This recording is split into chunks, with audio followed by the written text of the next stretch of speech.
Alrighty, welcome back to another summon video.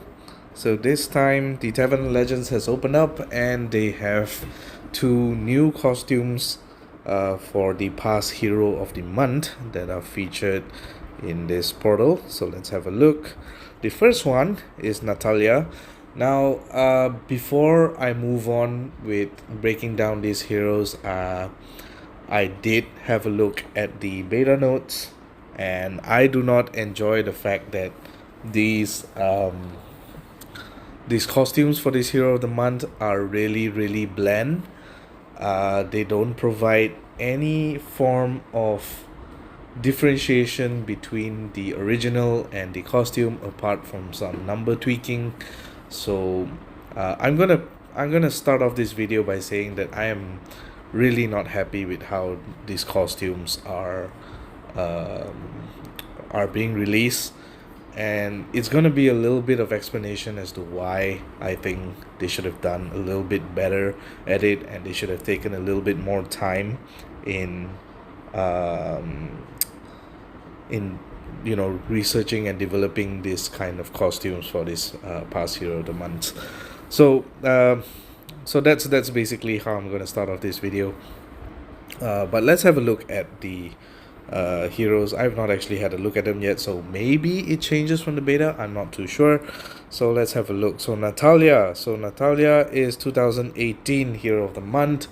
I think this one was at that time, I think, a sort of, you can think of her as sort of like a soft counter to Telluria at that time, but she's long gone right now. Like, nobody's used her, and the reason being that, target receives 1000 burn damage over 4 turns.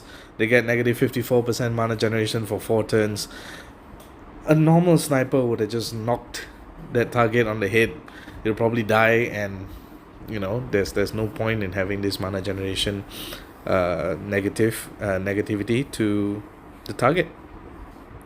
So right now with the new costume, she's now a wizard. Again, as I mentioned in my previous videos, I'm not going to talk too much about the stats because these are inflated stats, and I'm pretty sure no one would want to use Alpha Eaters on a hero like Natalia. So let's see. Burning Threat is the new skill. Still fast speed. The target receives 1300 burn damage over 4 turns, so a little over 300. Is it 300? Yeah, 300 something. 325? Yeah, 325 damage per turn. The target gets negative 50% mana generation for 4 turns. This effect can't be cleansed. Deals extra damage against nature. Again, not a fan. The fact that they're just tweaking the numbers a little bit from here doesn't change the fact that she's still going to be completely unusable, completely useless in this current state of the game.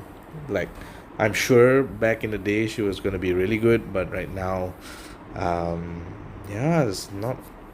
I mean, you take a look at the. I think maybe with the Jinx talent, I guess you could deal a little bit more damage when you cast your special skill, but not a fan. Not a fan at all. Not a fan at all. So yeah, this is one of those costumes. The second one, okay, now don't get me wrong, I kind of like the art. I think that's the only thing that's going for them for these kind of costumes. Let's have a look at Delilah. Before this, she was a fighter. Really good, talent class, because she can revive and then heal if you reach her, if she fully charges her special skill. So right now they made her into a paladin, so instead of being able to kill her faster, she has that defense buff that makes her a little bit more resilient to damage. So previously was 33% health. This one is recovers 30% health for all allies, so less on the health, but you summon a guardian minion for each ally with 20% HP and 25% attack inherited from the caster. So they bumped it up from 13% HP, they bumped it up to 20% HP, so effectively you're gaining about 4% health more with the costume. Which is better actually, because 20% HP, I think it's okay. It's not the biggest, it's not the fattest minions. I think you have the likes of Arco and even Costume Freya, who has a little bit more HP to the minions. The Element Link, I think, will be the most interesting one. Gives 10% mana generation for all holy allies for 4 turns. The problem with this is she's average, so that 10% mana doesn't really do much. It's different when you consider somebody like, for example, Costume Perseus with the Element Link, so that, the first charge you take 7 tiles together with 2 other blue fast heroes, and then the second time you want to charge them, if you have a level 30 magic troop on each of them, it will be 6 tiles. It's different with average speed. So average speed, I think the math just doesn't work out. You still need 3 regular matches.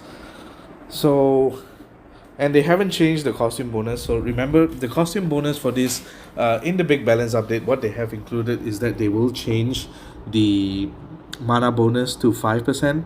So that, as well as with the attack, defense, and health boost bonus, they will increase the stats a little bit. But as long as they don't have that mana bonus 5%, it is pretty hard to use her. If you want to make her a little quicker. Like, for example, with Natalia, in Natalia's case, if she gets the 5% mana bonus,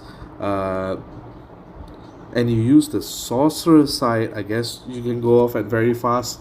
That makes it a little bit more interesting, but definitely not on the wizard side. So yeah, definitely gonna have to see. Right now, I'm not really that happy with how these costumes are being released. I mean, if I'm not mistaken, these are the batches that are coming out right now.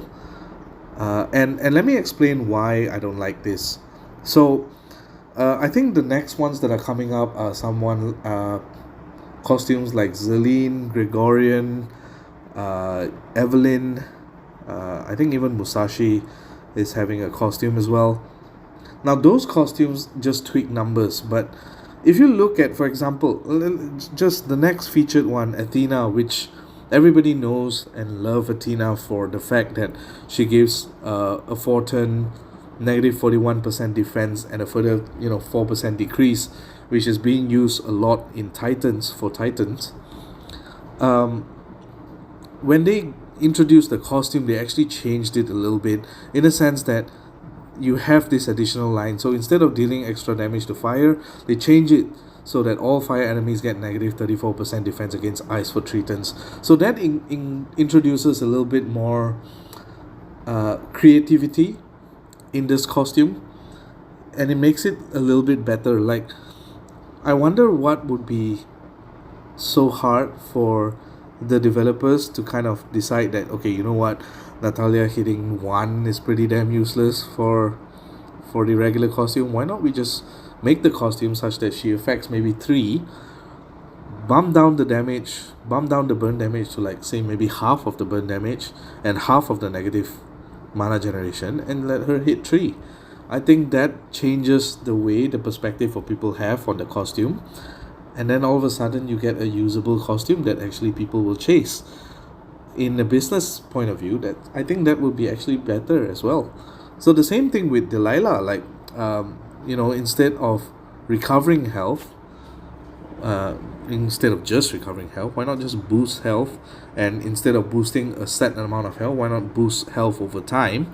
And maybe with the minions, you can probably do the same thing. So that gives it at least a little bit of creativity in between it, because then, players who have Delilah, who love to use the original Delilah, you can maybe stick in one Delilah and then you kind of try and level a second one in order to use that boosted health, so that it works in tandem. So why not think of something like that for SG? I don't understand why it's so bland to the point that they're just tweaking numbers on the original side. Give them a costume, tweak the numbers from there. What's the point? See, like, for example, with Albury, Alberic's original one was that he regenerates HP over turn, has a 33% chance to revive, and receive a moderate amount of mana. So, but if on the flip side, You get a higher percentage chance to get revived. That's similar to Mother North. You regenerate less HP, but you change it. All allies get plus 38% mana generation for 4 turns. Doesn't that just incentivize people to use Albury? You know, you use regular Albury on one end and you use the costume on the other end. That's something that, you know, people can consider if they need to follow a double reviver meta for certain defenses that their alliance would need. The same thing, you know, with some of the other costumes that came out. Aries, I like the fact that they change it so that it's now having counter attack, so that introduces a different form of play when you use Aries. And I think like certain examples like Gravemaker, instead of hitting 3 it became hit all. Hell got a complete revamp. Even a Lacey, someone who's just sniping, and then now she changed it to the point where she hits 3 and reduces mana, so there's a mana card instead. Seshat, they changed the order of how the skills happen. Costume Perseus, I mean, the fact that Costume Perseus changes entirely from just being a mediocre sniper to, you know, one of the best, potentially the best elemental defense down you can have in blue. So why not have this kind of creativities for this Tavern Legends heroes that I'm sure many players who have started later in the later years, someone like me for example, I've only started in 2020. Why not, you know, that gives me that incentivizes me to actually pull for these heroes. Like I pull for Athena because I like how costume Athena kind of changed the way I would consider myself dealing with Titans back when I don't have King Arthur or Frida. So that's just how I feel those costumes should have been, those new costumes that are coming out should have been. And I really hope that SG does change the way they release these costumes, because it's going to be the same problem as in the season 4 costumes where Leidenbrock, Dr. Moreau, Lepiota and Elizabeth will kind of change. Yes, I can talk about the positivity of the costumes, but they're so bland. The fact that, you know, you are pulling for something that has tweaked numbers, where the only reason why it's tweaking the numbers is because that's what they believe will be relevant in the meta, and that's not really the case. So anyways, negativity aside, why don't we just do a little bit of pulls here? I'm not expecting anything, but you know, it's just for the video. Let's do a couple of pulls. We have about 9 pulls here. I don't know why I saved 7 pulls before this, but I just finished the event, so I have another 2 more pulls here, and maybe we'll just wrap it up and maybe do like one gem pull in order to finish the bonus emblem chest. Rare and epic crafting materials. No, I actually need ascension materials, so I probably won't use the gems, but you know what, if you don't pull you don't get anything, so let's see what you can get. Almer, Bane, Renfell, 4-star Khalil. I am trying to level her second costume. I just spend a lot on leveling other heroes. Literally no feeders left. Grim, 3 more pulls. Friar Fuckface, Carver, and finally the last pull. See what we get. Finally. Alright, that's about it. I'm probably not going to do the coin pool. Might save it for this coming, was it Wednesday or Thursday, where the challenge event is coming out for Mighty Pets. Then maybe we'll do a couple more pools there. Anyways, thank you guys for watching, and I'll see you guys in the next video. GG.